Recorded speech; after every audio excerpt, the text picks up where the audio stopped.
So, Rob, the nickname that you've held once, maybe still today, is the fire sprinkler. Can you give us and the listeners a little bit of how you got that nickname? Yeah, so this one takes me back, Travis, to high school. So it's homecoming week, and we're decorating the hallways, because you got to put up all the things on the Sure. walls, and you got all the signs, and so somebody decided that they should stick flags in the fire sprinklers, in the ceiling. So I'm Smart. It's walking. a great high school decision. Oh yeah, I mean that was brilliant. Yeah, why wouldn't we put flags in the sprinklers? So I'm walking through, I'm seeing that, I'm thinking, that's probably not a good idea. So as I'm slipping this out, now by the way, it's in the evening, so it's like 8 o'clock at night. The engineer of the school has gone home. So Okay. as I'm slipping that flag out, it sets it off. And then the entire hallway's sprinklers come on Oh, and we flood the entire second floor of the school. oh no. I mean, water running down the walls to the floor below. And, we have to get the engineer to come back from home at, 9 o'clock at night to even turn it off. Oh no. And yeah, it was, I held that one for a little while. And now, if you still saw one of these high school friends, would they call you Rob or Fire Sprinkler? Yeah, it's a good question. It was relatively short lived, especially because I wasn't the one that put it in there, but I paid for it for a little while. I love it. Well, thank you for sharing. Let's be honest, life's messy. Decisions are complex, and it's not all black and white. But these are the decisions that shape our growth. Welcome to The Tension. Let's get into it. All right, everyone, welcome to the Tension Podcast. Boy, do we have a good one today. Mr. Rob West is with us. He's the CEO of Kingdom Advisors. He has a radio show, Faith and Finance. So many amazing things we're going to cover today. But today's tension is around the tension of impact. And I thought, what better person than Rob West to talk about it, leading thousands of advisors that are literally trying to make sure that they're keeping their mission and everything focused on why are they even in the job, what impact are they making, while needing to make returns, while needing to fulfill clients' goals. And he's leading that entire movement. And so it's going to be really, really fun to hear from Rob. But Rob, thanks for being on the podcast. Travis, what a treat. I'm really looking forward to this. So Rob, give the listeners, I gave a little bit there, but give us a little background, a little personal, professional. Who is Rob West? Yeah, be happy to. I have the privilege of leading, as you said, a movement of financial advisors who bring their faith with them to work Come on. and counsel their clients out of a biblical worldview, bringing God's word to bear in their financial advice, helping their clients define enough, helping them prepare the next steward and leaving a legacy, and then helping them direct wealth for kingdom impact, whether it's through generosity or their investments. And it's so much fun because I often get the call, Travis, from an advisor saying, Rob, I was ready to get out of this business. I'm tired of helping people build bigger barns, but this changes everything. And so it's just been so fun to watch these advisors go on this journey, see their clients respond to this idea that money is a tool that can be used for God's glory and for kingdom impact, for the advisors to journey with them in that space, and then to watch this entire industry kind of come around the advisor, where we now have universities training the next generation, and we've got the large firms that have fully embraced this, and we've got Christians in the pews saying, yeah, I want an advisor who shares my values and understands the counsel of Scripture. And so we're just having a ball, just seeing this entire space explode in a really positive way. Well, and not to make a commercial for Kingdom Advisors, but I went independent 2019 out of a big shop, and one of the great things going independent is you get to have a lot more decision making authority. One of the bad things is you lose a lot of community, Yeah. and especially like-minded community. And I think that I think it was 3-4 years ago was the first time I went to one of your conferences, Rob, and to see 3, 4, 5,000 people and 500 young people that are just getting out of college, all standing up and saying, hey, I may be doing it a little bit differently, but the one foundational principle is I believe in the Lord and I believe that I'm called to steward. And I think that, it's been such a gift to me. to a lot of my advisors. So, Rob, thanks for the work. My goodness, and especially since you take it over as CEO, what blessings the Lord has given you guys in the growth numbers. But give us a little bit, Rob, of your upbringing. Tell us who Rob the man is. Yeah, I appreciate it. So I grew up with a dad who was a money manager. So he managed money, he was in arbitrage, and then he was a dividend stock picker. And so I got to watch that throughout my journey. My mom and dad were Christ followers. And so I grew up in an amazing Christian home and really was just interested in this idea of finance. And so went off to college, got a degree in finance. And during my college years was when I read two books that really shaped my view on this area of finance. One was by the Kingdom Advisors co-founder, Ron Blue, who you know, the book Master Your Money. And then the other was by the late Larry Burkett. Larry was the other co-founder of Kingdom Advisors, passed away in 2003, but his book was Your Finances in Changing Times. But in both cases, it was just really this idea that money issues are hard issues. And that God's word has a lot to say about this topic of money, 2,300 verses. But Ron tells this story in Master Your Money that just blew me away. You know, he talks about that he had made several trips to Africa as a part of his professional career. And he tells a story where he was sitting on the top of a hill alongside a pastor. And he asked the pastor, as they looked out kind of over this massive landscape in front of them, he said, what is the biggest barrier to the spread of the gospel in this part of the world? And he expected him to say, you know, tribalism or, you know, just a lack of infrastructure or, you know, any number of things. And the pastor said materialism. And Ron was wait a minute, materialism? I wasn't expecting that. Tell me more. He said, well, if a man has, you know, a thatched roof, he wants a tin roof, and he's got one cow, he wants two. And he went on to say, you know, this is really what is holding back the spread of the gospel. And Ron said, at that moment, I realized that money issues are ultimately heart issues. Wow. And it doesn't matter what context you're in, that, you know, if money is a good gift from a good God, but it can quickly become an idol. I mean, it was the late Tim Keller that said of all the counterfeit gods, money is the chief counterfeit god. And so that just, you know, it rocked my world. And it was really at that moment that I thought, you know what, this is an area that I want to dedicate my life to, the intersection of faith and finance. And so I ended up graduating from college and going back and joining my dad. He was semi-retired at the time. And he said, hey, if you want to come back, let's build a financial services firm serving a lot of people who want to be really generous, and let's do it together as partners. And so I had a decade run where my dad and I built this wealth management firm. We had just the best time working together. And it was really where I saw all of this, you know, right in front of my eyes, just this intersection of faith and finance. Come on, man.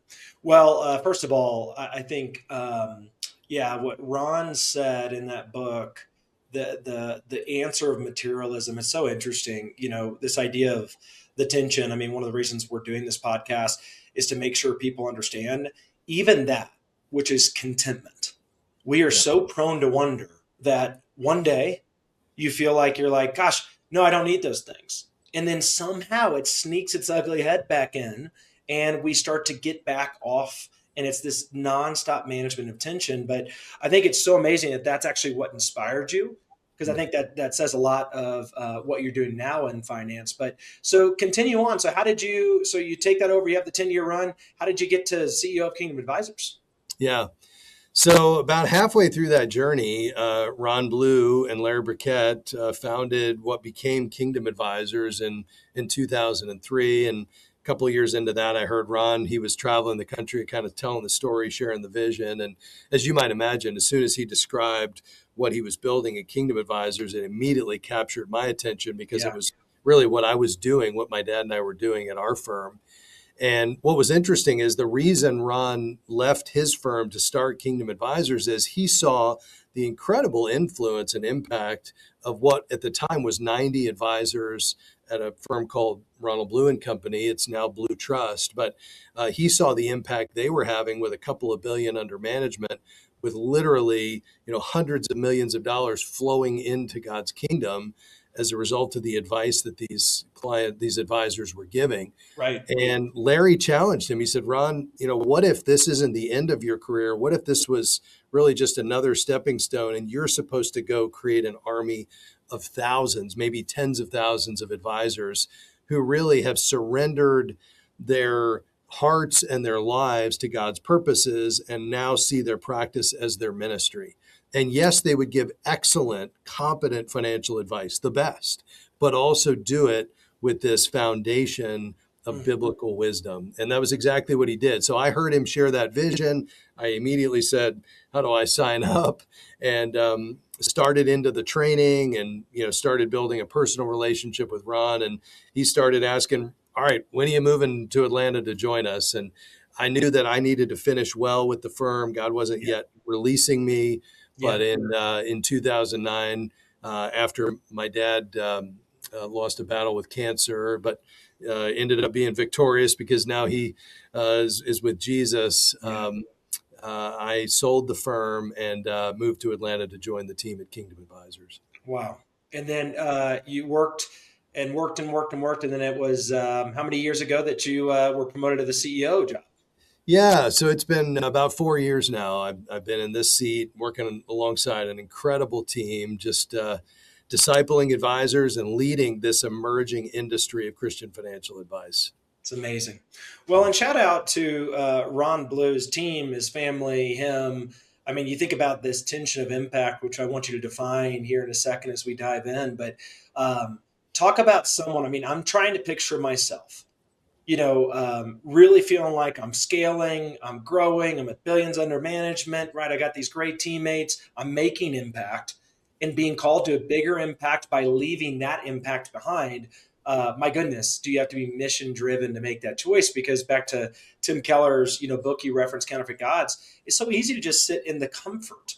And yes. I think the opposite, right, of managing the tension of impact is to sit into comfort. I think I can promise you, if you're sitting in comfort, you're getting a big zero likely in the management of the tension of impact. So let's go there. Rob, there's so many places someone's mind as a listener can go to of this push-pull that must occur in every tension we go over on this podcast. But specifically for the tension of impact, how would you define it and why is it a tension?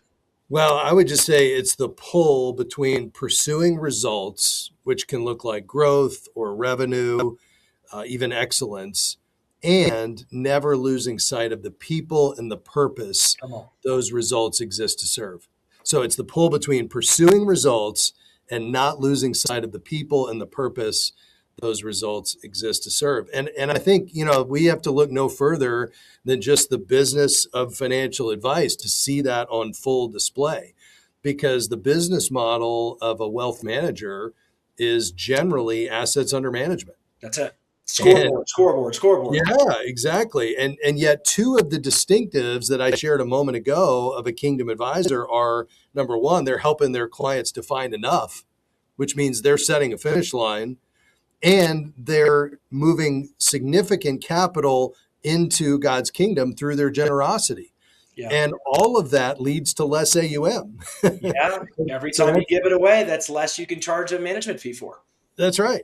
And so the calling and the paycheck can seemingly pull in opposite directions, and yet the best advisors choose the calling anyway. Now, we'll get to what happens when you do that. And yes. we spent about 6 months studying the outcomes, both in the advisor's life and his or her client's life, when they lead with values and impact and biblical wisdom. And it's massive. And there's a real business case to do it. But, as you kind of walk in the door, and this is true really of any industry, is that every industry has a scorecard. Yes. And the money scorecard that our culture hands all of us personally Yeah. is real. Yeah. And we want to move from accumulation to impact. And when we do that, it allows us to really be free to pursue all that God has for us. Brother, so good. Yeah, and I think what I find to be so difficult is we also need to just like the reason we're even calling this the tension of impact is we don't want to just sit back and say we do a bunch of good. Like you should still want to, and if the Lord gave you certain abilities and a platform, be the best. Absolutely. Like win championships. Like you don't have to be, and that's a tension of itself, but it's like you don't always have to be the nice person, quote unquote nice, that's worth defining, that is just like, well, I'm just about impact and this, that, and the other, which means I got to keep pretty relaxed and chill. Like you could still be a killer, right? Totally. Yeah, that's exactly right. Both in terms of winning, in terms of growth and building. I mean, that's part of God's virtuous cycle, right? He creates out of nothing. We then take the creation and order it and improve it. And, Yes. we're able to be co-creators with him. And that creates productivity and that creates wealth that then can be given away or invested in a way that creates human flourishing. And that's a virtuous cycle. And we were created to be workers before the fall. Yeah. And so, that's, I think, one of the ways that we honor the Lord is by, being the best. One of the things Ron always said that I love is he said, Christian and competent is not an oxymoron. We should be, as Christ followers, the very best at what we do, when we do it. And so when we lead with values, that's not in any way an excuse for providing less than stellar work. We should provide always with excellence. But we do need to recognize that often the metric that pays us is not the one that fulfills us. Yes. And so that's where we then get into the management of the tension once we accept that reality. Yeah, brother. So good. So, I mean, we've talked to you a little bit about this. I'm sure you've heard a few of our other tensions, but, we believe that for any of us, we'll never solve this, right? As Andy Stanley said, right? These aren't problems to solve. These are tensions to manage. And our framework that we have here on the podcast is in order to even like recognize that it's a tension, you have to see it. You have to sit there and actually see it. Then you end up trying to solve it and all that, but you eventually accept, no, it is in fact an intention. And then finally get to that third step of management. Tell me in your life, like, and you could go specifically here in wealth management, because obviously you had, experience there or in leading kingdom advisors. Like when though for you was the first time you're like, dang, this is a tension that is not solvable, but if we all kind of lock arms to manage it, we can actually make a better world. Like when's the first time you can remember seeing this tension? Yeah. So, I mean, as soon as I got into this business, I realized quickly what the financial services industry scorecard was. So here I am building the firm with my dad. Success had a number. It was AUM. It was growth. And again, that's not a bad thing. I was fresh out of college. We're ready to kind of blaze trails here. And, we're serving a lot of people. We're seeing a lot of growth. That's a good thing. But I also realized very quickly that, the moments that really stayed with me as I was sitting with a family and helping them, work through their fears and talking about their legacy and talking about the purpose. Yeah. Those were the moments that were ultimately why I got into that business. Because remember, I was on this journey to understand this idea that money issues are heart issues. So the accumulation moments, as exciting as they were, paled in comparison to me seeing what happened as I came alongside a family and helped them work through what money as a tool could accomplish in their lives. And that was far more rewarding. And so I just began to accept the fact that this tension was real. And although accumulation tells you what you have, impact tells you what it's for. Ooh! And ultimately, that's what motivated me to get out of bed every morning, is that I could come alongside these families and help them give it away and propel the gospel to the ends of the earth, and to love their neighbor down the street, and, to get involved in solving some of the world's greatest problems. And, ultimately, I think when you accept that, especially in this industry, and every industry has its scorecard, so we could apply this all over the place. But that was when I began to see it and then accept it and say, okay, Mm. this is real. Let's manage this tension, because what I'm after is really on the impact side of the ledger. Come on, man. Boy, quote of the year there. That's like title of a book. So Rob, that makes a ton of sense. And I want you to just real quick, because you've got 5, 6, 700, however many college grads part of your organization. I've got different organizations that have really young, awesome people getting into this industry. So you got to see it coming out of school. You got to see the whole chasing after the AUM number and these things versus every time you spent time with that family and just talked about their goals, what it did to your heart and your satisfaction, and kind of seeing this. It's always going to be that push pull. But do you have any, just kind of going off tangentially here real quick, speaking directly to those young people? You have any advice for them of mentally how maybe they can see this and accept it earlier maybe than you and I did? I mean, I think one of the things that's so exciting, and you see this, I'm sure, every day, Travis, and what you're building there at 49 and the other organizations, is that this next generation is far more about meaning and impact than they are a paycheck. Yeah. They want to have purpose. They want to be authentic to who they are, and they want to make a difference in people's lives. And that's far more important to them than the number of zeros on that paycheck. And that's amazing. And I think that's the key, is to really, as you start out, think about your why. What is it you truly want to accomplish, and how do you measure success? And again, as we've said, there's nothing wrong with building an incredible business. And there's nothing wrong, the bigger that business is, the more people you can employ. But I also want them to know that they need to protect their margin, because I think the hidden cost of chasing any scorecard is hustle. Every dollar committed, every hour filled, maxed out can look like success, but without margin, every disruption becomes a crisis, and every opportunity becomes an inconvenience, and life can get out of balance. Just look at Jesus' ministry in the Gospels. What looked like distractions from Jesus' ministry often was the ministry, right? The woman who touched his robe while he was on the way to Jairus' house, and Bartimaeus shouting over the crowd, and the children brought to him after a long day. They had margin to stop, and he did too. And the impact was in the interruption. And I think, we don't want to wait 20 years into our professional career to find this.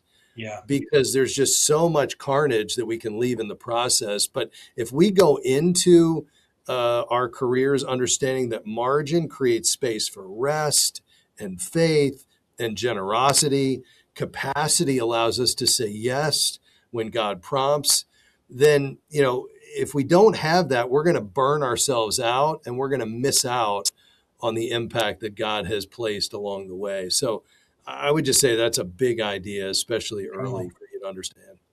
Yeah, I think about the book Give and Take, the ruthless elimination of hurry, some of these books that are pointing to this.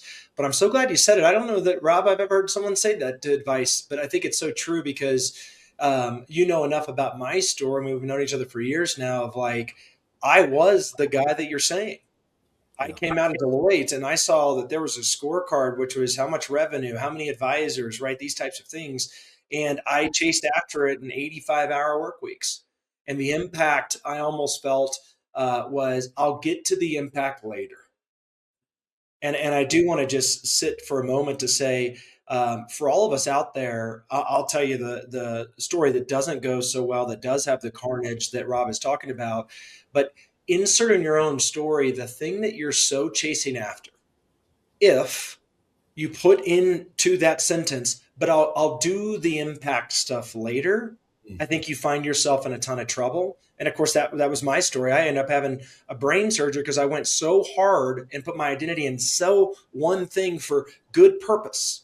And I may have even said the right things about this is for God and this, that, and the other. And I don't want to say that all of my intentions weren't good, but my execution was bad. And so I don't know, Rob, do you feel like when people say, I'm sure you see this all the time, whether it's with their giving, whether it's with like once I hit this AUM number. I mean, do you see that a lot of the justification of I'll do that impact stuff once I climb this mountain or that mountain? Jeff Manion, teaching pastor at Ada Bible Church, his book is called Satisfied. He talks about the here and now versus the there and then mentality, and that we can get caught up in this idea, well, there and then when I reach this AUM, there and then when I build this business, then I'll give, then I'll be content, then I'll be satisfied, then I can focus on impact. But what about the here and now? With what's right in front of my face. And when I can replace there and then with here and now, it's a game changer.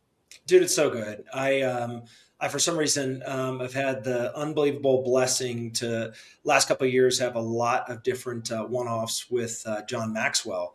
And one of the things that he says often, and I was talking to him one time after this, he was going over one of his new books and kind of soliciting feedback and things. And I just looked around. I couldn't believe I was in the room, first off. But then I went up to him. I said, hey, like here's some thinking I have.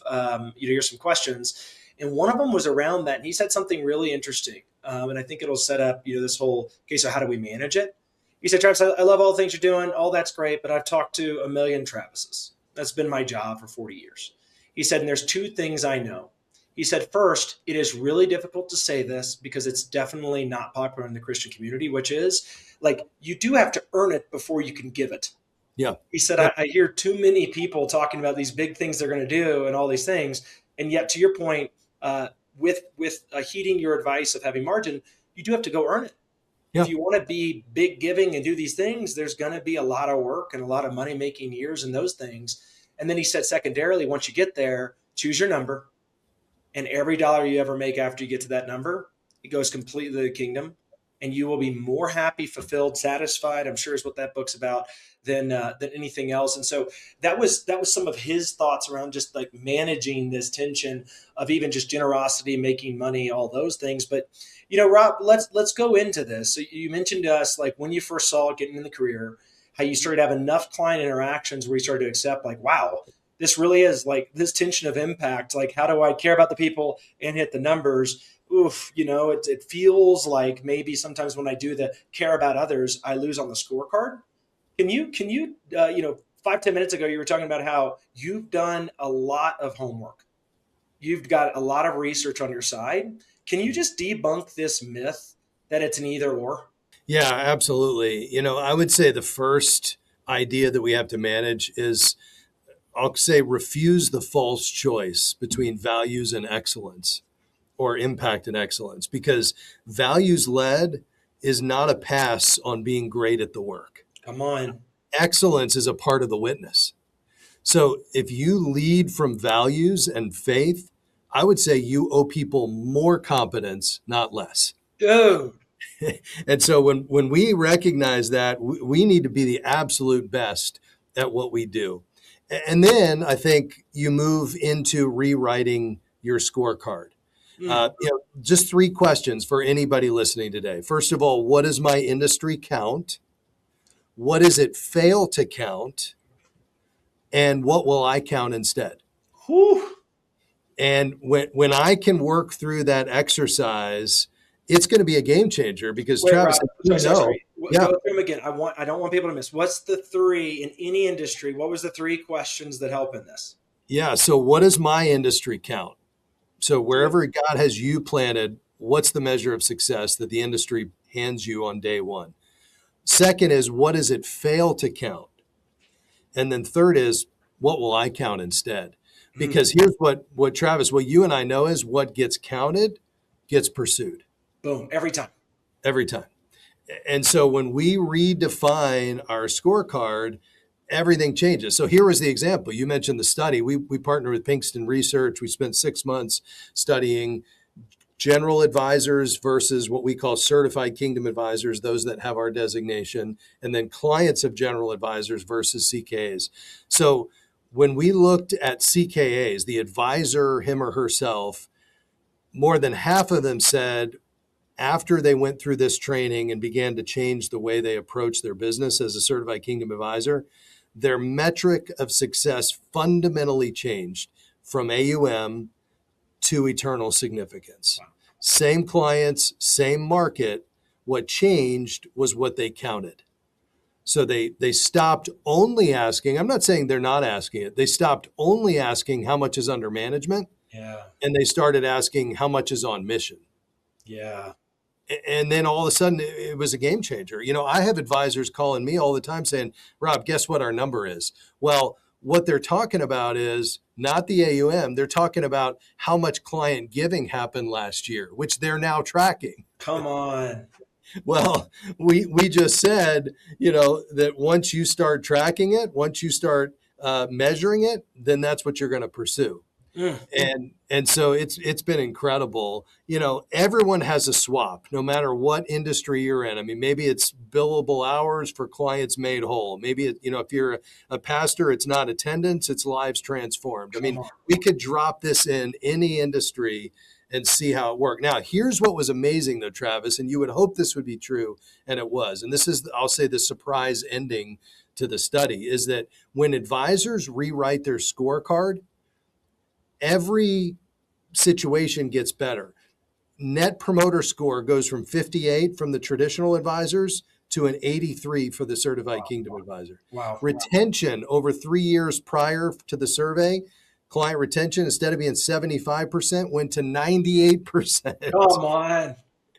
And the reason that the clients were choosing them, the number one reason for the traditional advisor was performance. The number one reason for the clients of the CK was shared values. So the clients are asking for it. And then finally, and this, I love this one, 80% of the CKs said that their business, their work was, quote, very aligned with their life purpose. Wow. 80% versus 45% of the general advisor. So bottom line, when you do this, you're not trading anything, you're trading up. Goodness gracious. Yeah, I'm very glad this is a podcast people can rewind. That 2-minute segment's a gold mine, Rob. I think, yeah, man. I mean, I think if we're all honest, I know for me, I can say my least fulfilled times in, being a financial advisor or now more of an entrepreneur is when I am going after the world scorecards only. Yeah. Again, I think that's fine. Yeah. Again, I do think it's a both and, it's not an either or. Totally. But it is kind of crazy. One thing that isn't in that survey, and that is so, I just hope advisors, but also anyone in any industry, like, especially with AI and everything, I kind of feel like that differentiator of I care about impact more will lead to some of those stats of retention pretty much universally. But I also am like, gosh, man, it's just so stinking hard. And I always go back to that hymn, prone to wonder.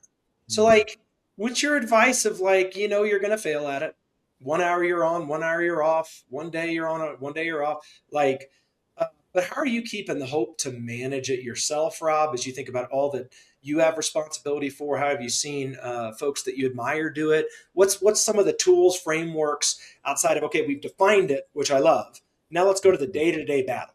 Yeah, I mean, I think number one is, and certainly this is true in the industry of financial advice, and I think it's true in most industries, is, if you were to boil it down, you need to stay curious about the lives of the people you're serving. This is not just about you providing a product or a service. This is about you investing in people, wanting to know their story, entering their story, and journeying with them. And when you experience that kind of relationship and you're involved with your clients at that level, you're never going to trade it because that's the good stuff. But I also think that it requires you to flip your own scorecard personally as well. And you talked about just this idea of a finish line. But, the culture's scorecard for your money and my money is status, security, significance. Come on. Right. And, I mean, let's go back to scripture, the Tower of Babel. What did they say? Let us make a name for ourselves. Look at the rich fool in Luke 12. I think he used I and my like 9 times in 2 verses, like my barns, my grain, my goods. He fails to recognize that God is the provider and the owner of everything, right? And so that biblical flip is money is a tool. It's morally neutral, but it's profoundly spiritual. And it's really a temporary tool that's ultimately going to burn up, but Totally. it's a temporary tool for eternal impact. And so if you and I can go from how much am I going to keep to what is this for, Come on. it's a game changer, right? We can't serve God and money, but we can serve God with money. Come on. And so, this is the opportunity. I love what Billy Graham said. He said, tell me what you think about money, and I'll tell you what you think about God, because these two things are so closely aligned. And, that it's just so true. And so when you and I can draw a finish line and say, okay, what is enough, both for my lifestyle and my accumulation? And I can't set that number. And Travis, you can't set that number for anybody listening. That's something they need to do on their knees before the Lord. And there's not a right or wrong answer. But when we can define a spending level that we choose not to exceed, even as income grows, Yes. out of that will fall out a lifetime finish line as well, which sits on the balance sheet. And then if I can say everything beyond that goes into a kingdom assignment, well, I mean, what that locks is just incredible impact. And what's interesting is, as you talk to people who set finish lines, you might think that they say, well, as soon as I set the finish line, I lost my ambition because I didn't have any, reason to accumulate anymore. No, it's just the opposite. They're like, no, I worked harder because I knew and I was experiencing the joy out of what that money was doing. Yes. And how it was serving people and how it was solving problems and how it was advancing the gospel. And so now I'm even more fired up to get that bigger paycheck because it's not for me. I've already said I got enough. Yes. I'm able to send it on ahead. Yeah, I mean, it's a classic, man. Like, we're all, whether we want to admit it or not, we're all working for somebody. Yeah. Answer what it is. And when you're working for the right somebody, it is wild, the motivation, because the thought, as I heard you say that, is you start to have every hour is a stewardship. So it flips from I'm burned out. How do I get out early? How do I, take more vacation, whatever it is, to, whoa, I've only got this many hours today and I'm held responsible for them because I'm working for the right person. And I think you're right. I'm so glad you said that, because that's what's so weird about this tension of impact is you end up, just like your stats said, you end up getting far more on the scoreboard than you could have ever dreamed, but you care less about that scoreboard, the world's that is, because to your point, you've defined that scoreboard for yourself in the ways that actually matter. Talk to me, like, have you seen, take this home. One of the things I admire about you, Rob, that you've mentioned, and I've even solicited feedback from you as I have 3 young daughters, is like, dang, man, you're going to get a well done when you get up there on just the way that you and your wife have raised those kids. Like, talk to me about how, like, I know we're drifting a little bit from the finance side, but you're just such a pillar of an example here. Like, how does doing this right, even at work, then maybe translate to doing a similar exercise at home? Yeah. Well, I mean, I appreciate that. I mean, I feel like every day I'm still trying to figure it out, and I get it wrong more than I get it right. But, I think it always comes down to intentionality, Travis. As you start to think about your why in terms of when you show up at work, what am I here for and what am I measuring? And, do I have my ladder up against the right, house as I'm climbing? Because the last thing I want is to ultimately get to the top of the ladder and realize that it was leaning against the wrong goal. And I think the same is true at home is, you've got to start with your why. And, in terms of a stewardship responsibility, other than my relationship, with the Lord personally and my relationship with my wife, there is nothing more important than how I am stewarding the opportunity to be dad to Colby and Mason and Abby and Emma every day. And so I think that's where we get back to margin, and it's this idea that if we are just living right up to the edge, and again, there's nothing wrong with just being out there using your gift of business building and growth and all these things, so long as you can say, you know what, I'm done for the day. Yeah. And walk out of here, whatever that is, and go home and be fully present, not distracted. Because remember, so often the greatest opportunity for ministry is in the seemingly distractions of life. And yet it's those moments where I can lean in and be present. I don't know about you, but I always found that my kids were willing to open up and talk the most, after 10 p.m. But if I'm like living right up to the edge and I'm like fried and I'm just totally done by 10 o'clock, I'm not there to lean into that opportunity to say, let's talk, and I want to Yeah. listen, and I'm engaged. But you've got to be intentional about that. And I think everything from just your prayer life to family devotions to the things that just get crowded out so easily, you have to guard with everything you have, because they will go in a hurry. Brother, it brings up a different question. Thank you, especially, yeah, whether you're a listener and you have kids that are old and grown, or you haven't even had kids yet. I hope you listen to that. This next one's interesting too, because again, tension of impact.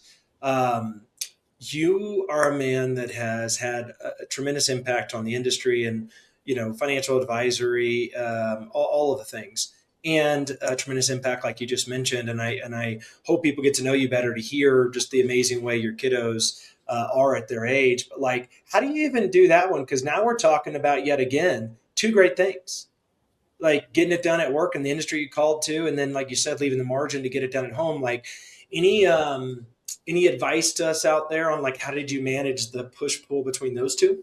Yeah, I mean, I would say number one is draw a hard line in the sand between, I'm going to work my tail off during the day, but I'm going to leave it there, and I'm Mm, going to be fully present. I think number two is just protecting your screen time. It's a problem for your kids, but let's be honest, it's a problem for us, and no so doubt. we can get caught up in that as well, and just the mindless scroll that's just robbing us of the rich times. And so I think just putting it away when you get home, protecting family dinner and just being fully present, I think is so key. I would say the other thing that has been huge for us, Travis, is really two things. Number one is being involved in a great Bible believing church that has an amazing student ministry. Okay. Um, our student ministry takes all the students on 2 mission trips a year, and that's just huge to get them out of their context, to see how the rest of the world lives, to be serving and giving and sharing the gospel. It's just become normal for my kids. When they went off to college, I mean, at University of Georgia, my kids were still going on mission trips for spring break while everybody else was heading to the beach, just because that was normal for them. Yeah. Um, and so I think that was huge. And then I think the last thing would just be, one of the ways you really extend your influence is by the other families that are in your closest circle. Mm, And so every one of my kids can pick up the phone and call the dads and the moms of the other families in our close circle, and they're going to give them the same advice rooted in God's word that I would. And mm, in some cases, they may be more comfortable with talking to somebody else about, depending on what the issue is. But we've built that community of families that want to do life like we do life and value the things that we value and are willing to say no to the things that just become normal in our culture. And because of that, I extend my influence by having those other, moms and dads, leaders, influences in my kids' life that yeah. are kind of pushing in the same direction we are. Oh, gold, man. And thanks for going there. I think, yeah, I wanted listeners that maybe don't know you to know it's one thing to say all these things about business, but when you're also getting it done at home, this is the ultimate tension of impact. Yeah. That, yeah, I know you would say imperfectly and, ups, downs, all the things. And, for people, especially in my age demographic that are looking up to you as more mentor and kind of walking that path before us, gosh, is it inspiring to know it's possible. Here's some of the framework for it. So, Rob, just a few minutes left. I want to go back to this whole Kingdom Advisors, tension of impact. What's your vision? Like, what do you hope happens in this industry? Yeah. One of the exciting things right now is that, we've been doing this now 24 years at Kingdom Advisors, but by God's grace, where we've been headed for these 24 years is where the industry's going full steam ahead right now. Because Right. in this age of AI and robo, you can get a financial plan through Claude, but you can't, Claude won't help you set a finish line and think about the impact of the money on the next generation and help you solve the world's greatest problems and help you, engage with people who understand that money is probably the chief competitor to lordship in your life beyond anything else. And so, what's really exciting to me is this idea that, we have a vision for 30,000 certified kingdom advisors Come that on. are coming alongside families and just helping them steward well what belongs to God, but has been entrusted to them for a brief moment.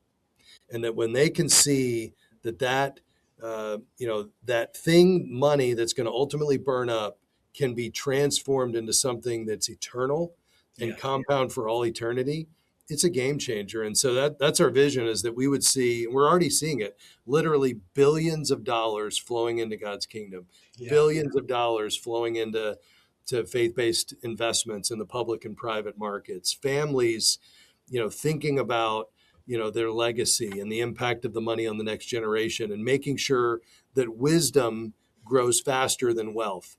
Because as my friend John Cortina says, when wealth grows faster than wisdom, we got a real problem. Buddy. Often that happens through inheritance, right? Wisdom is slowly creeping along, and then all of a sudden inheritance, shoots up the x-axis, and that money is going to propel those inheritors in the direction they're already going, which may be a disaster. Dude, and it's so good, because whether it's wealth or your influence as an entrepreneur in your industry as a financial advisor, we are all trying on that first scorecard to crush it, win, all of that. But I'm so glad you said that, because that is such a part of the tension. If the maturity, maturation, and wisdom don't go on that same path, hopefully even faster, then it actually will, I'll use the word you used earlier that I really like, it ends in a lot of carnage left behind. And that unfortunately for me as a young 20-something was so a part of my story. Way too much wealth, way too much success and influence in my 20s. And I didn't have the maturity and the wisdom, and it left pain that I've had to work out of and learn through and apologize for and hold myself responsible for as I lead today. And so if you're out there listening to this tension of impact and you feel like your time hasn't come, you just wish you were in the room where it happens. You wish you had more wealth, you had more influence, all these things. Maybe just think twice based on what Rob was just saying, because it's not actually all it's cracked up to be if the maturity and wisdom isn't there with it. In fact, it is some of the most insecure and identity grasping times of your life. I've lived it. So Rob, it's so good. I hate that we have to close this. And I just so love even like the ultimate impact. You've talked about solving the world's greatest problem. Shout out to Casey Crawford and Justin Foreman and what they're doing. And like all of these amazing organizations that are there to help people like Kingdom Advisors, or if you're an entrepreneur like C12, right? Or all these places that are there to give us community, right? And almost do a Hebrews 10:24, right? Let's not give up on gathering and encouraging one another. We need organizations to do it. Yeah. And so, Rob, as you close this, last question for you. One last, guys, if you're trying to manage this tension of impact, here's my last call to you. What would you say? Well, I would just say the results are a byproduct of actually putting people and purpose first. When we know our why and we're pursuing eternal impact, the results are going to follow, but you can't reverse engineer it. And so if you know what you're ultimately trying to accomplish, and that is to love and serve people for the glory of God, the results will take care of themselves. Woo! Of course you would leave it with a mic drop, the 10th of our episode. Rob West, thank you, brother. I feel honored to know you as a friend, as someone in the industry trying to be on this fight with you. Thank you for leading me and thousands of others in the way that you, every day show up, and the way that you have your own scorecard, because I think you're a heck of an example of this whole tension of impact and how to get it done the right way. So, Rob, thanks for being on the podcast, brother. It's a privilege to call you my friend, Travis. Thanks for your time.